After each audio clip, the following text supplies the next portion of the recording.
abdominal. Se hace un abordaje lateral derecho en el tórax. Se abre el abdomen y se hacen las disecciones. Se quita esta técnica, el Igor Lewis es ideal para lesiones de tercio medio e inferior del esófago. La anastomosis se hace en la parte media, pero esto, si es que esta anastomosis tiene filtración, la probabilidad de que el paciente muera es muy alta. ¿Por qué? Nos va a condicionar una mediastinitis. Y esto es una infección severa. Si no se hace lo que se tenga que hacer para recuperar, ese paciente puede fallecer. Entonces, su alta tasa de complicaciones es tal vez la técnica, la parte más desfavorable de esta técnica. La esofagiectomía en 3 tiempos: torácico, abdominal y cervical. Aquí, esto está indicado para lesiones de tercio superior y tercio medio del esófago. Las anastomosis es cervical, es menor riesgo de que tenga el paciente mediastinitis. Las mediastinitis se presentan cuando la anastomosis se hace en la parte media del esófago. Esto naturalmente lleva más tiempo, pero la anastomosis es más segura. Estas 3 técnicas son las que están diseñadas para quitar el esófago. Esto es el cirugía abierta. La cirugía laparoscópica se hace lo mismo, pero solo con otro cuerpo. La cirugía mínimamente invasiva es algo que está entrando en bastante aplicación. La videotoracoscopía asistida permite hacer las disecciones con menor complicación y complementariamente con la laparoscopía en el tiempo abdominal. Esto es ideal, pero el hacer esto lleva mucho tiempo de entrenamiento. No es tan sencillo manejar y dominar el repito esto. La esofagiectomía totalmente laparoscópica, juntamente con toracoscopía. Y finalmente, esto, jóvenes, la cirugía robótica. Esto es una cirugía de alta precisión. Esto es el ideal. La ciencia va avanzando, va consolidando esto en muchos lugares. Son cosas que el cirujano pues no necesita tener el Parkinson, no necesita temblar. Esta máquina solito hace. El cirujano solo utiliza las teclas de la computadora. ¿Cuáles son las ventajas de esto? La morbilidad pulmonar. En la cirugía abierta, una de las complicaciones más frecuentes es la neumonía pulmonar, pero en la laparoscópica eso se ha reducido dramáticamente. Menor dolor y menor tiempo de hospitalización. Pero los resultados oncológicos pueden ser equiparables a lo que se hace en la cirugía abierta. Naturalmente, si el objetivo es quitar eso, tiene que ser así. ¿Cuál es la cuestión, la evidencia de este procedimiento?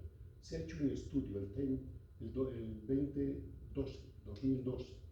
Aquí se ha demostrado que la esofagiectomía mínimamente invasiva, comparada con la cirugía abierta, esta complicación, la neumonía postoperatoria, reduce del 34 al 12%.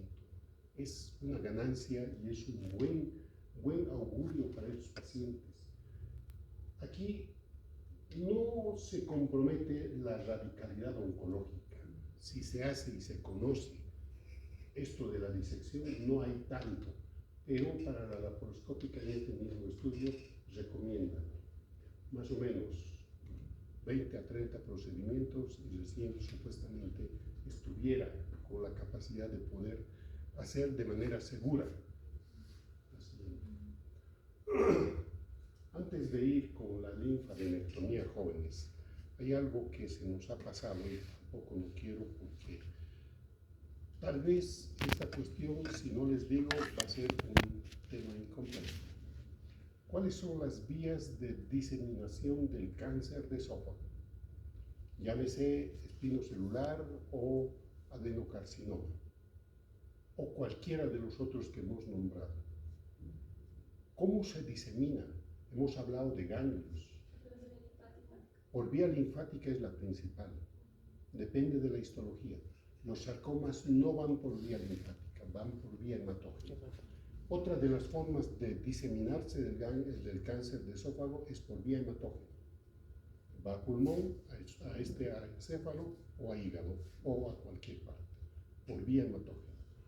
Hay otras vías de diseminación, por ejemplo, cuando hablamos continuidad, ¿qué quiere decir? Esófago se continúa con el estómago, hacia abajo, y de arriba pues se continúa con la hipofaringe. Es otra forma de diseminarse de la enfermedad a través de la luz de esto. Eso es por continuidad.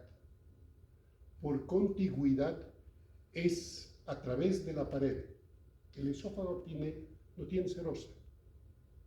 Y el no tener serosa le deja en desventaja frente al resto del tubo digestivo, que en cierta forma la serosa también es una barrera que limita y retarda la invasión del cáncer.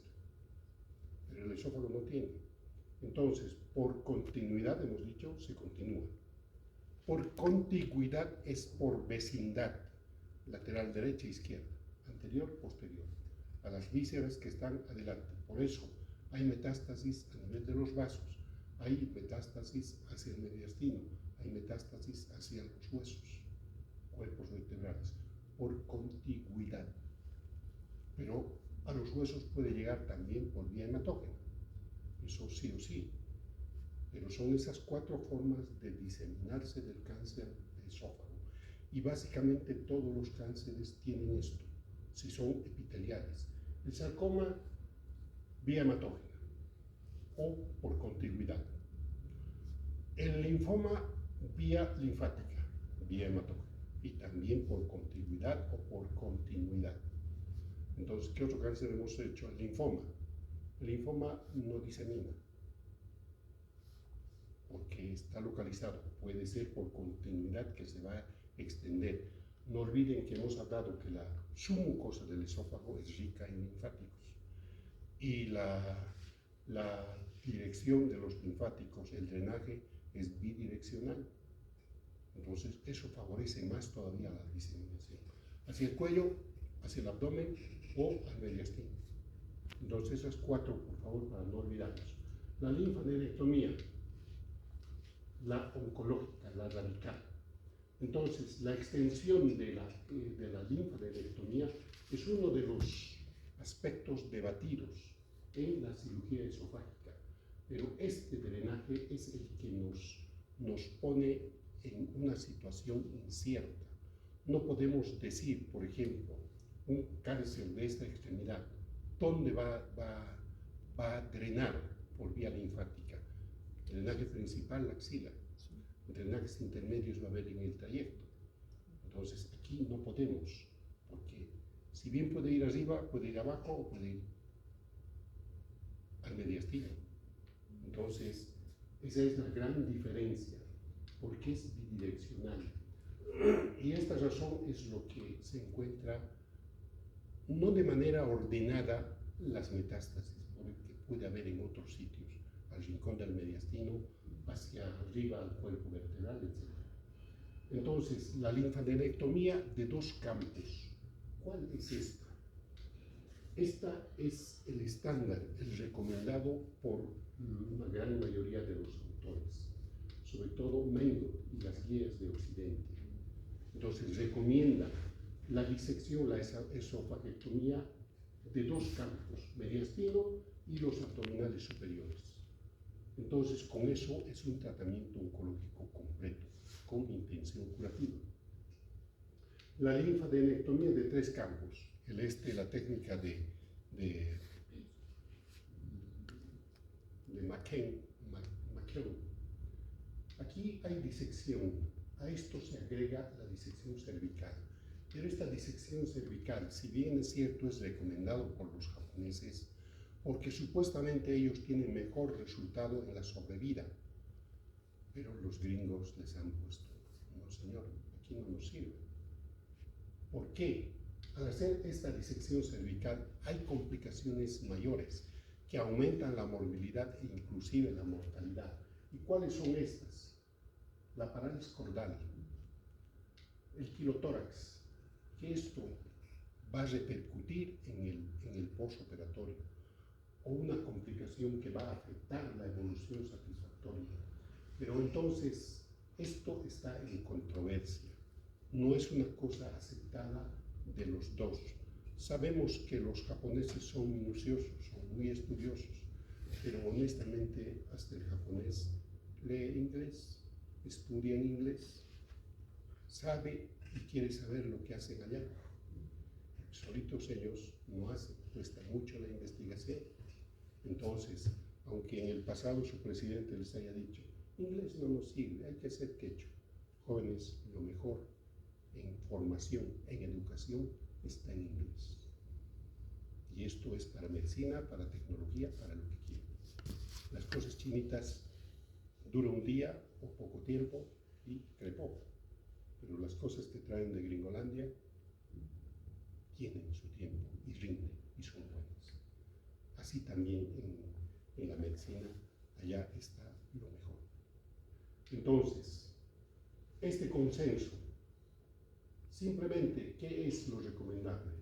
El estándar y 15 ganglios. Esto nos permite una etapificación adecuada y válida.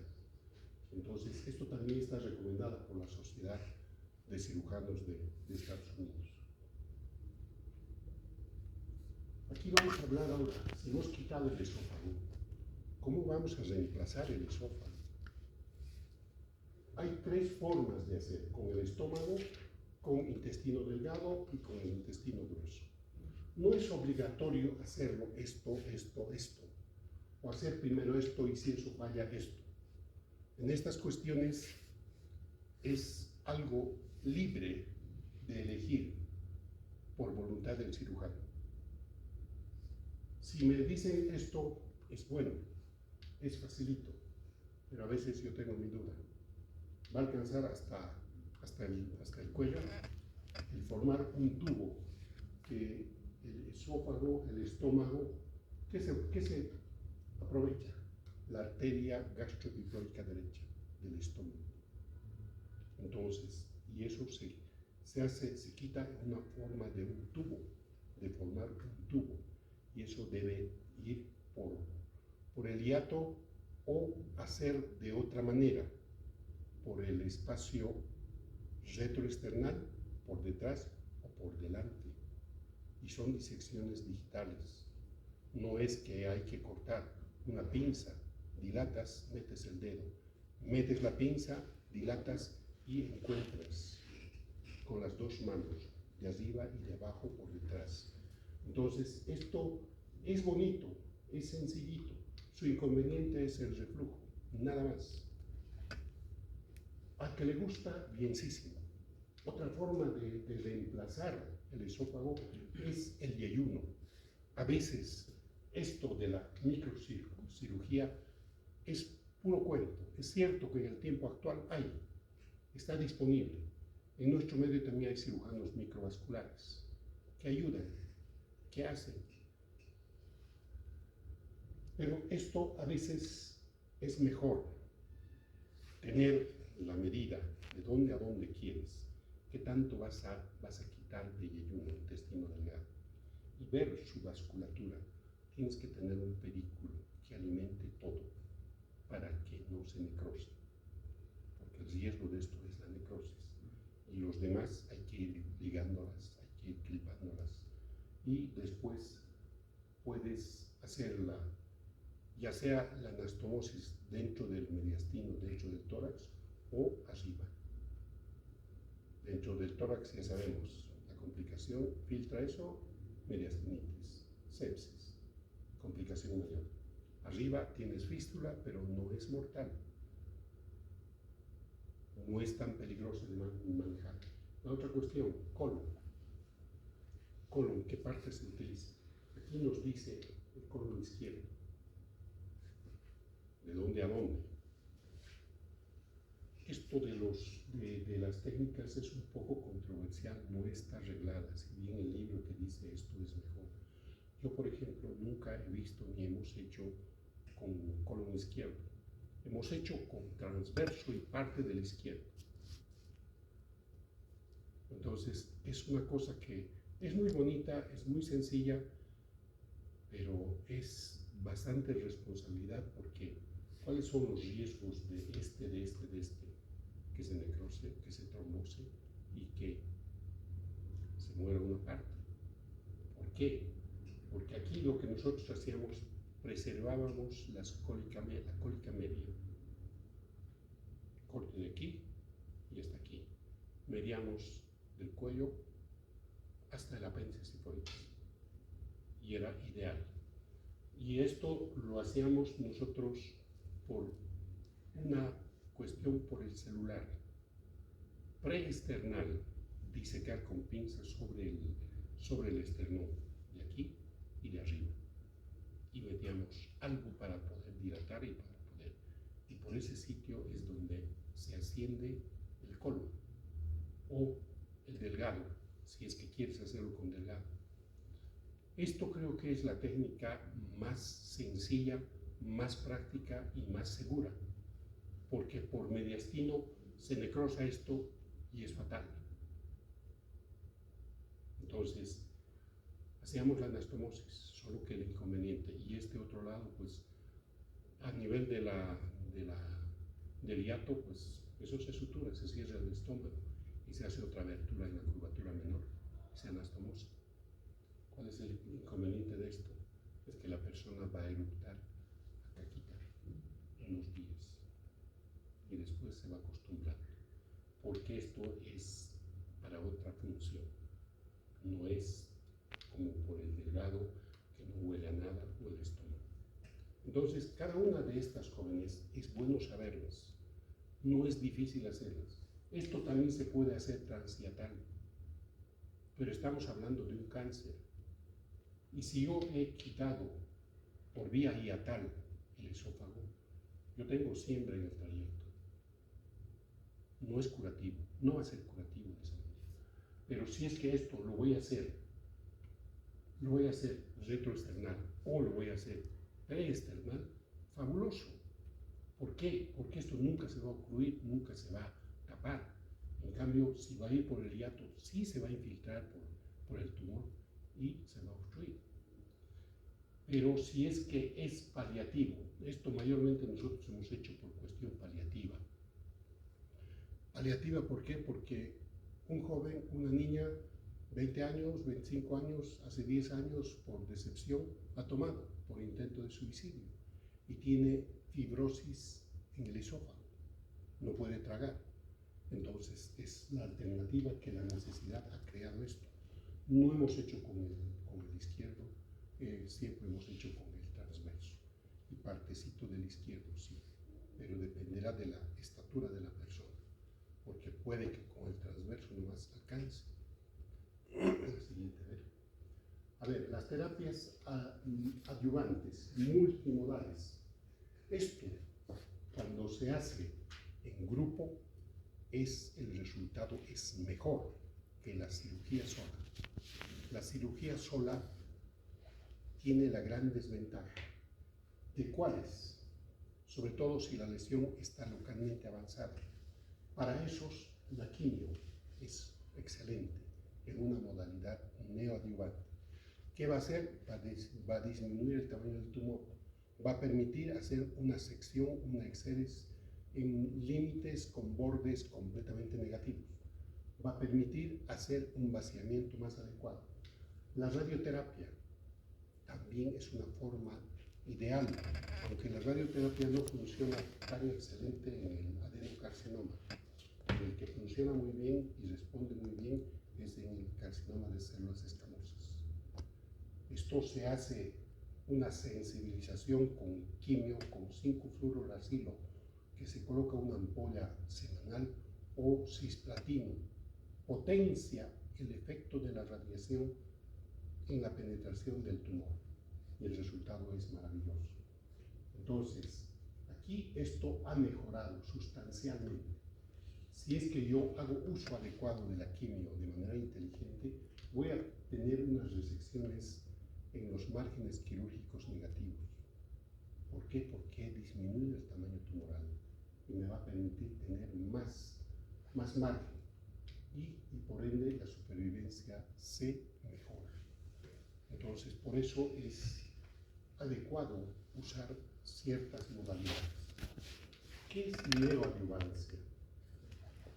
Este término yo sé que tal vez es nuevo para ustedes. Neoadyuvancia es antes de la cirugía.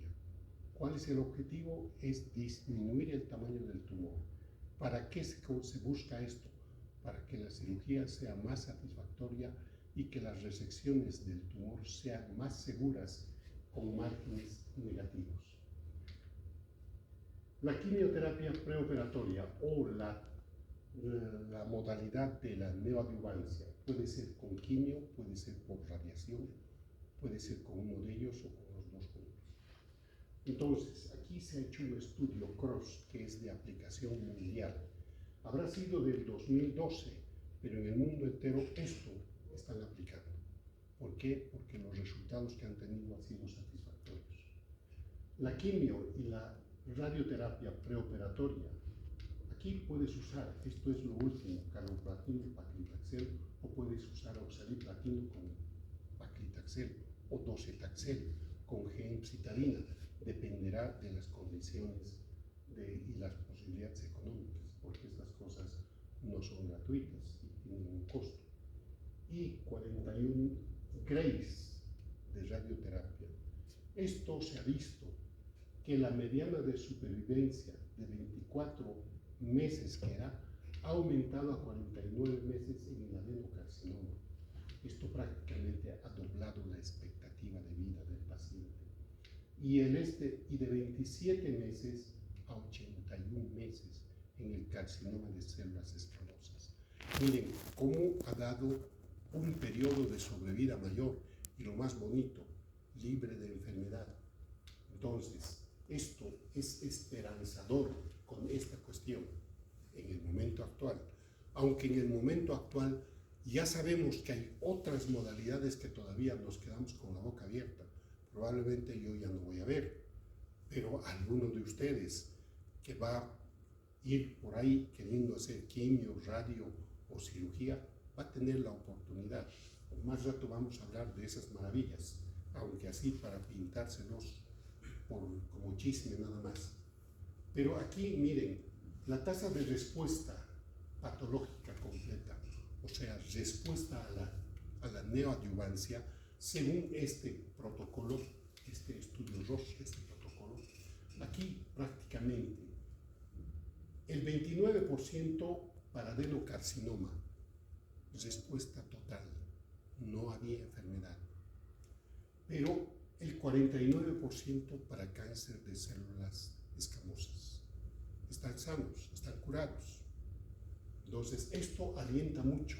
Esto es un consuelo para los que tienen la desgracia de tener estas enfermedades.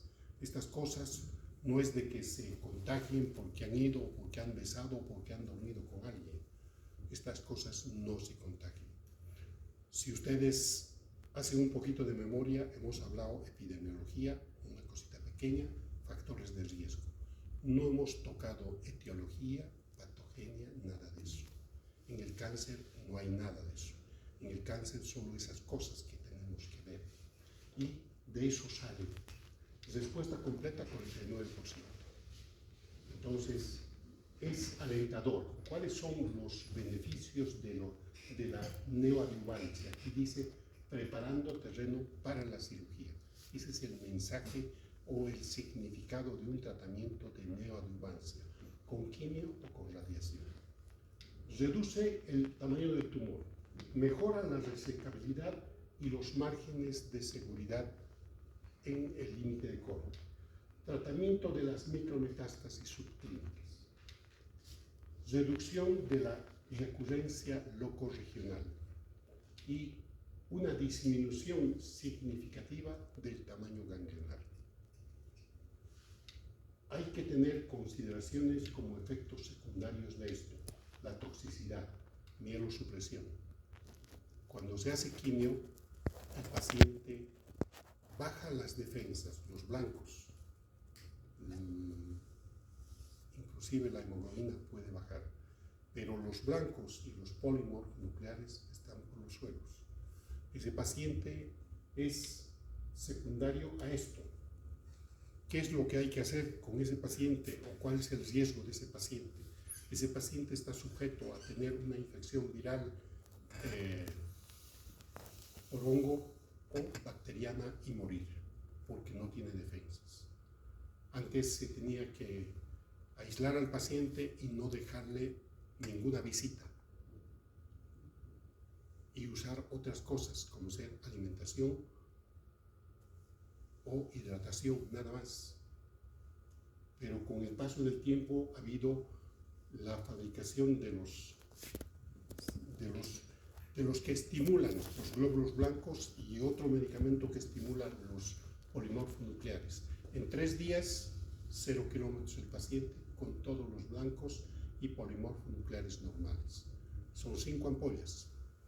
Eso era cuando se ha empezado. En la actualidad hay una sola ampolla. Con eso, a los 2-3 días está libre de todo eso. Eso del aislamiento ya es parte de la historia, porque eso ya no hay. Pero esto se debe a eso. Va a haber esofagitis, va a haber fatiga, malestar, como si tuviera un cuadro gripal así, pero es pasajerito. A estos pacientes siempre hay que ver su estado nutricional. Es importante porque también eso ayuda.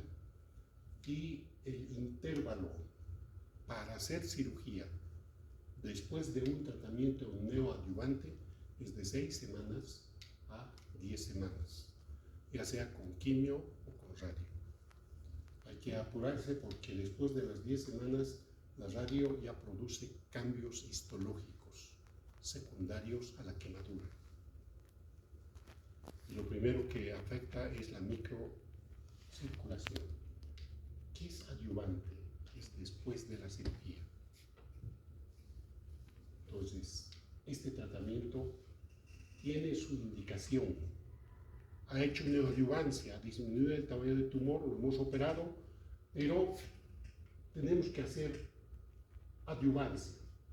Pacientes con alto riesgo de recurrencia, pacientes en los cuales los márgenes quirúrgicos han sido positivos, pacientes con compromiso extenso ganglionar y una respuesta incompleta a la neoadyuvancia.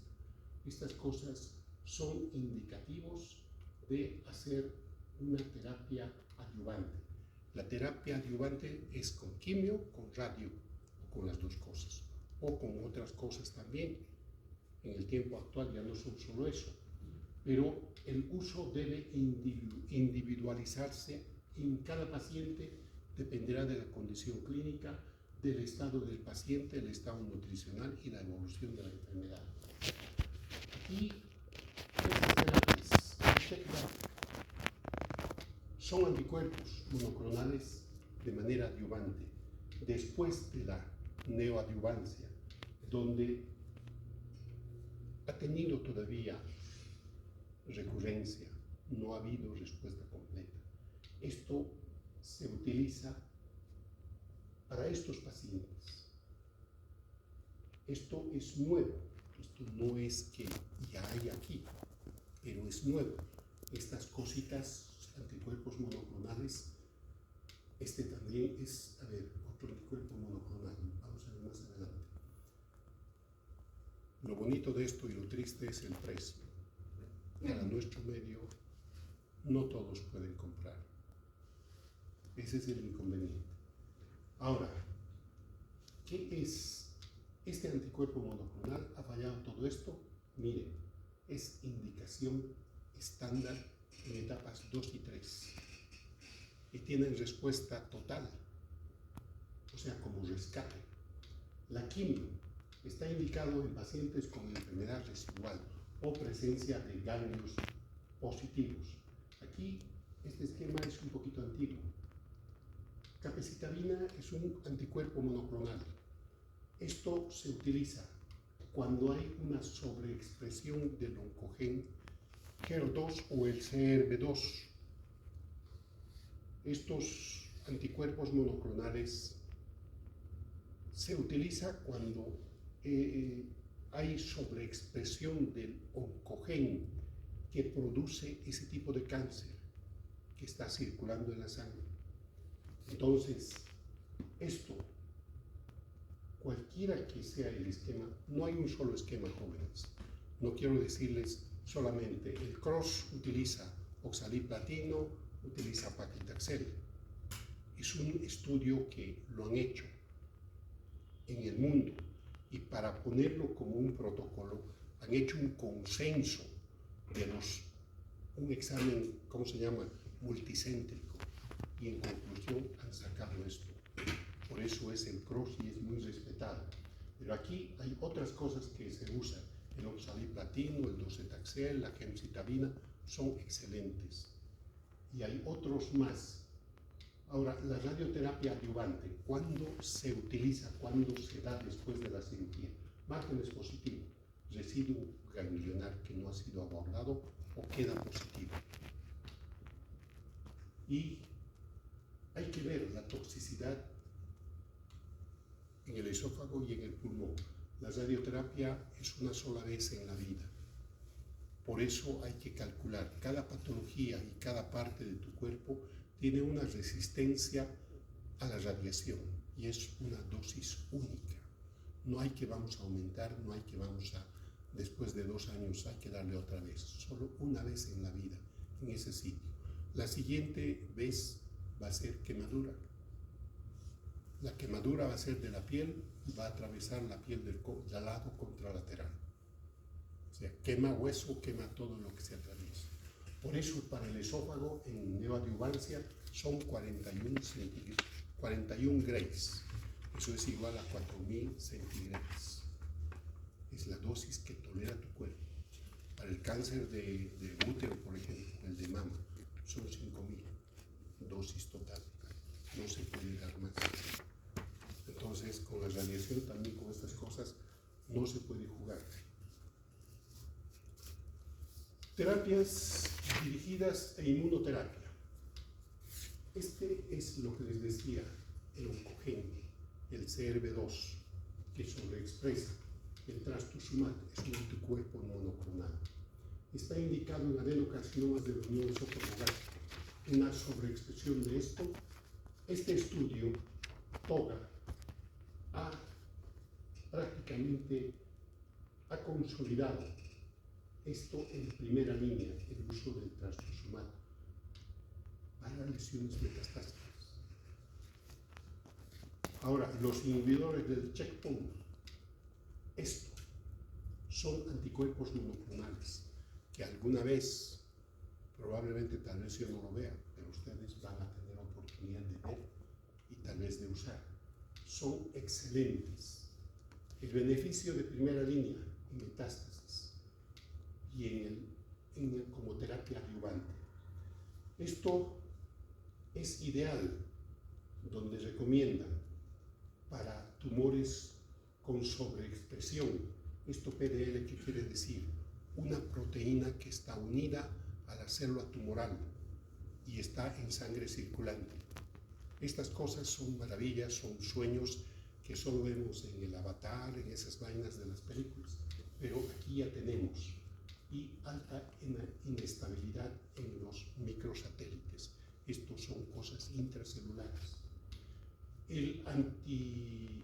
Este es el factor de crecimiento epidermal. Esto tiene todo cáncer. Este es ¿cómo es la terapia biológica, el anticuerpo monoclonal?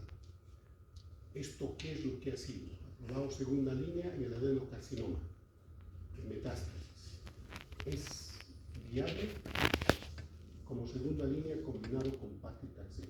No es solo con paclitaxel, con quimio. Pero miren estas cosas, ya te hablan de otras cosas de otro mundo. Pero el inconveniente para los países del tercer mundo es la imposibilidad de mucha gente de poder acceder. Si bien es cierto que los seguros un poquito quieren dar, nos dan en el seguro la capecitabina, pero el trastuzumab no te van a dar porque es muy caro. Esto ya tiene un costo con esta cuestión del dólar y toda la vaina, pues más de 50.000 la ampolla, y una ampolla se coloca cada 20 días, y eso es durante un año. Es harto el presupuesto, pero algún día ojalá mejoremos. Pero estas cosas hay en inmunoterapia. Ahora, el perioperatorio y la recuperación. Si bien es cierto, el perioperatorio de un paciente que ha sido sometido a cirugía del esófago, podemos decir que esta técnica pues, es buenísima, pero si no hay implementación de protocolos que van a proteger la morbilidad, las complicaciones o el apoyo, la cirugía va a ser un fracaso. Y para esto, la implementación de este protocolo ERAS es el manejo postoperatorio, sobre todo del paciente que ha sido sometido a cirugía de esófago. Entonces, ha reducido la morbilidad y la estadía, además los costos, y también la sobrevida ha mejorado. Aquí tenemos otra cuestión que debemos mencionar: rehabilitación del paciente quirúrgico. ¿Qué cosas son importantes? La optimización nutricional, la nutrición enteral o parenteral. Estos pacientes tienen un cáncer. Ese cáncer está en constante catabolismo. Ese cáncer se consume todas las reservas y todo lo que le das de alimento al paciente. Entonces siempre va a estar caquéctico, va a perder peso. Aquí vale la pena valorar el índice de masa corporal. También podemos hacer uso con la arginina, la omega 3. Ayuda. Pero básicamente estas dos cosas. La enteral es excelente.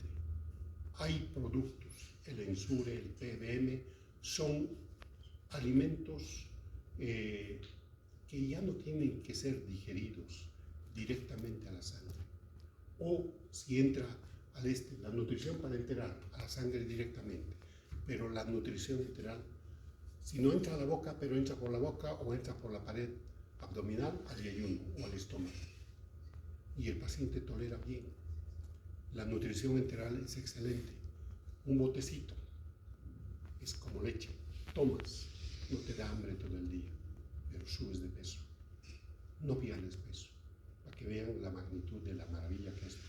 Eso no puedo decirles con las cosas que hacemos aquí, o que vienen de Chile o del Perú, pero de los gringos, el Ensure es excelente. Hay en polvo y hay en leche. Botecitos así, para el diario.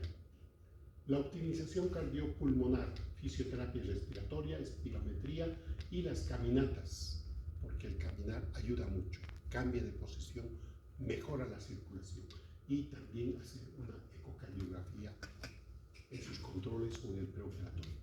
Corrección de la anemia, hay transfusiones, hay hierro, dependerá del tiempo que está programada la cirugía, o usar eritropoyetina. La eritropoyetina te funciona 10 a 15 días, te estimula la formación de glóbulos rojos, y el control de las comorbilidades, la diabetes, la presión arterial, los tiempos de coagulación. Para eso es importante el terapista.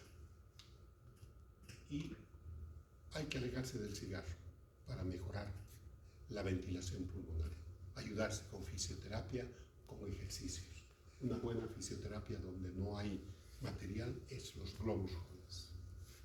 Los globos que ustedes hacen en fiesta cuando chupan aquí en la facultad, esos globos grandes, inflar, desinflar, es el mejor ejercicio. No cuesta nada y ayuda mucho. Ahora tenemos que hablar de las complicaciones postoperatorias, los más comunes. La fístula, la neumonía postoperatoria y otras complicaciones, la sepsis, el ilio, la estenosis anastomótica tardía, el quirotórax.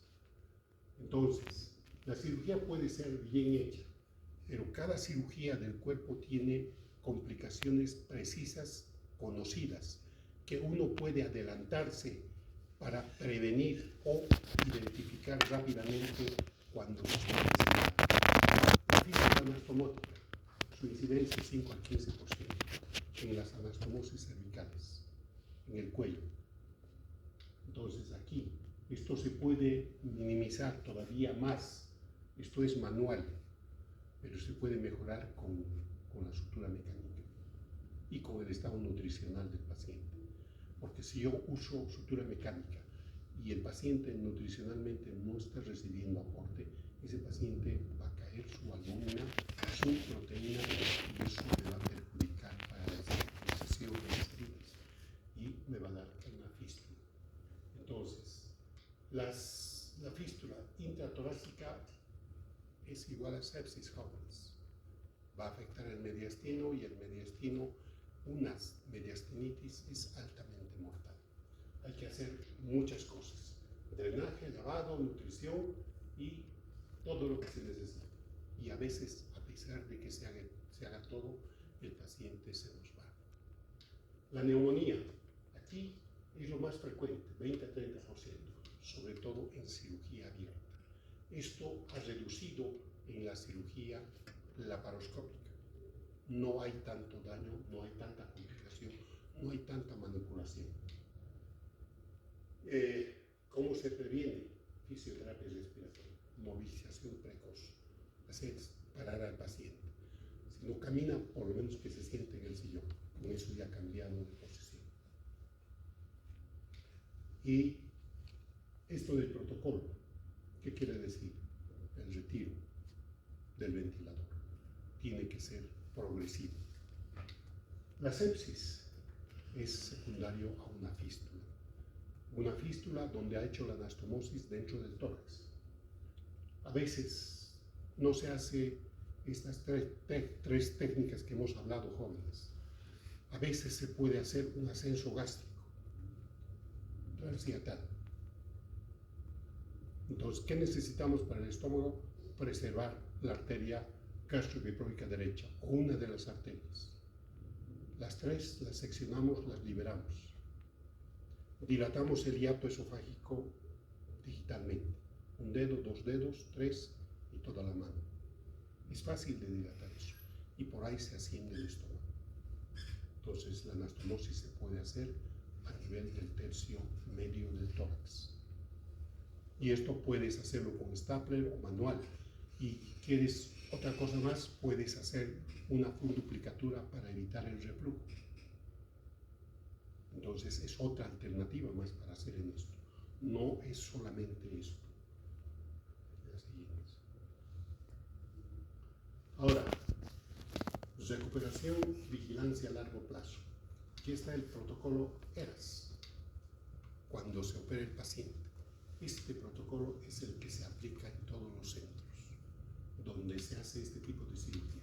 Nutrición enteral o parenteral, de inmediato. Aunque aquí dice 24 a 48 horas. Si uno hace uso de la nutrición parenteral, jóvenes, el efecto vamos a tener después de la semana, no es al día siguiente. Entonces, la nutrición, si yo voy a hacer uso de nutrición parenteral, lo debo aplicar desde antes de la cirugía. La nutrición enteral, ¿qué es? Entra al intestino y todo se absorbe y circula en el cuerpo. Eso es rápido, eso es energía disponible al catch. Es como la gasolina. Y la movilización precoz. No que corra, no que haga ejercicio, pero de la cama. Y el fisioterapeuta te va a ayudarte a ayudarle a hacer ejercicios. Con esto mejora la circulación, mejora su estado, mejora su predisposición a la vida. Y esto del pleurovac o el drenaje no es drenaje, jóvenes, es el pleurovac, pero funciona como drenaje. Eso se debe retirar cuando esto tenga menos de 200 cc. A un inicio puede tener 1000, pero llega a 200, menos de 200, chao. Y además, la extubación es después de la cirugía. A veces no es posible porque el paciente no tolera solito respirar, pero eso se tiene que estimular. Cuanto más antes se quite, mejor. Y la analgesia, ya sea epidural, ya sea parenteral, el pinche anestesiólogo tiene que participar en esto. ¿Cuál es el seguimiento de los pacientes que se han sometido? Tomografía, cada 6 meses hasta los 2 años. Después de los 2 años, cada año, hasta los 5 años. 5 años, ese paciente está fuera de riesgo. La mayor tasa de recidiva de un cáncer es hasta los 2 años. De los 2 años, declina. A los 5 años, probabilidad de recidiva es casi nula. ¿Y cuál es el sitio de mayor potencia para presentar recidiva del tumor? Los sitios de anastomosis. Y después serán los otros ganglios que estaban allí afectados. Pero el primer sitio y el que más hay que cuidar, y lo primero que hay que ver, es sitio anastomosis. La endoscopía, 6 meses, 12 meses, de la misma manera. PET scan, si hay sospecha de recidiva. Hemos dicho que el PET scan es la tomografía con emisión de positrones. Nos va a delimitar el primario y los sitios de metástasis. Es mucho mejor todavía esto. Y la evaluación nutricional siempre hay que cuidar. Estos pacientes que les decía, con respuesta completa a la neoadyuvancia, tienen una sobrevida a los 5 años solito con eso, mayor al 50% jóvenes. Entonces, solo con la neoadyuvancia. ¿Cuáles son las controversias en cirugía? Miren, a veces cirugía es bonito, es tan lindo, pero la cirugía no está obligado todos los cirujanos a hacer de la misma manera. Unos tienen habilidad para hacer una cosa, otros para otra cosa. Unos saben más esto, otros menos. Entonces, aquí hemos hablado, en lo que hemos expuesto, muchas cosas que son controversiales. Y entre esto, la extensión de la linfadenectomía. ¿Es mejor hacer 2 campos o 3 campos? Los japoneses dicen que es mejor hacer en 3 campos, porque la cervical les favorece a ellos. Algún factor habrá que predispone en su raza, ya sea anatómica, ya sea rutinaria o en su actividad diaria, que facilita esto, no sabemos. Pero los gringos se contraponen, dicen no es beneficioso. Lo mejor es esto, porque el hacer en 3 campos predispone al quilotórax, a otras complicaciones que pueden ser muy peligrosas. Entonces aquí, 2 o 3 campos. Entonces es un poquito más, queda a la decisión, pero el estándar que inclusive los japoneses aceptan, 2 campos. Es lo mínimo que se debe hacer. Ahora, el abordaje es mejor el abierto, a cielo abierto, o la cirugía laparoscópica es la ideal. Aquí unos dicen la laparoscópica reduce la morbilidad pulmonar, porque en la abierta manipulamos mucho y podemos predisponer una telectasia, una perforación, otras cosas. Pero la vaina que para la laparoscópica y para hacer esto se requiere o se recomienda mucho tiempo de formación o de manejo o tener ya, esto terminaré para no quedarnos a mitades. Entonces, ahora, el sustituto esofágico, ¿cuál es el mejor? Los 3 son buenos y la otra alternativa más que les he dado. Entonces, ¿quién elige? ¿Quién decide? ¿El paciente? No, es el cirujano. Va a depender de la capacidad, del conocimiento y de la habilidad del cirujano. Entonces, pero el objetivo es reemplazar eso, se tiene que reemplazar. Esto es reemplazo con los tejidos, aunque hay que se puede poner una prótesis, listo, pero eso no es igual. Y ahora, cirugía en enfermedad avanzada. ¿Es esto paliativa o la citorreducción?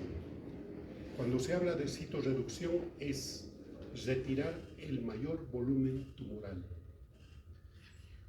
¿Para qué? Para que la quimioterapia y la radioterapia o los anticuerpos monoclonales hagan mejor efecto y se tenga mejor respuesta.